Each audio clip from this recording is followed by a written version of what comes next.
Dan satu hal lagi mungkin ya, ini juga mohon karena amanat Undang-Undang Perlindungan Anak, ibaratnya melindungi anak perlu orang sekampung, perlu semua. Jadi bukan hanya pemerintah, lembaga negara, tapi juga masyarakat. Jadi marilah semua masyarakat ya, mahasiswa ya, apapun juga menjadi ujung tombak perlindungan anak di tempatnya masing-masing. Jadi gak usah menjadi seorang kaseto untuk melindungi anak. Betul. Jadi ketika ada orang tuanya jahat, anaknya jangan dicaci maki. Iya. Kalau orang tua monggo, karena sesuai dengan perbuatannya istilahnya ya. Betul. Anaknya tuh gak tahu apa-apa ya. Karena kalau mental anak-anak itu rusak, wah bagaimana, itu kan adalah cikal bakal calon penerus generasi bangsa kita. Ada beberapa artikel kita bahas lagi ya. Nih. Silakan. Sabar ya Kaseto. Iya, silakan. Diduga karena dimarahi orang tua, NS siswi SMK 2 Takengon kabur dari rumah. Kerap tidak makan, 4 anak ditelantarkan orang tua. Anak korban bully ini trauma, mogok sekolah dan mengaji. Viral, kisah anak seorang diri merawat kedua orang tuanya yang stroke. Seperti ini nasibnya. Banyak ternyata anak-anak yang berjuang untuk hidup diri sendiri, bahkan menghidupi orang lain. Maksudnya itu Kaseto yang itu kali anak korban bully ini trauma. Maksudnya kan kalau ada anak kecil yang terbawa-bawa kasus orang tuanya itu bisa trauma. Anak Indonesia itu emang banyak yang perlu penanganan khusus.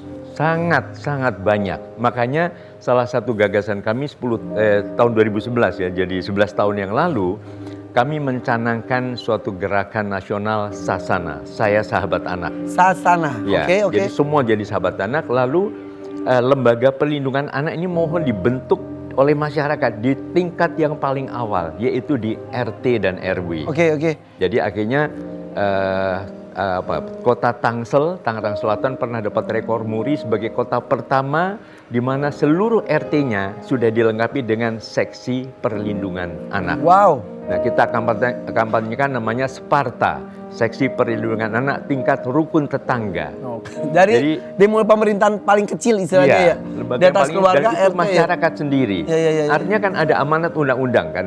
Siapapun yang mengetahui ada kekerasan terhadap anak atau penelantaran terhadap anak, diam saja, tidak berusaha menolong atau minimal melapor, itu juga bisa terkena sanksi pidana maksimal 5 tahun penjara. Wow, 5 tahun? Iya, jadi kalau kita tahu anak sebelah dipukulin misalnya, laporkan. Kita diam saja, wah kita bisa kena. Kita yang lihat dan tidak bertindak. Yang tahu tidak bertindak. Itu dia. Jadi marilah kita berdayakan, semua peduli pada perlindungan anak.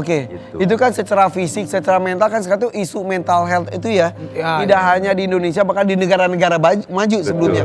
Banyak yang mau mengakhiri hidupnya, broken home padahal keluarga utuh dan sebagainya. Dan di Indonesia tuh sudah separah itu. Iya, ini kan fenomena gunung es kan. Ada yang dilaporkan ini sedikit, tapi non jauh di bawah sana masih cukup banyak. Dan itu juga di daerah di Papua, di Maluku, di mungkin Aceh dan sebagainya. Jadi marilah kita semua warga dewasa peduli pada perlindungan anak.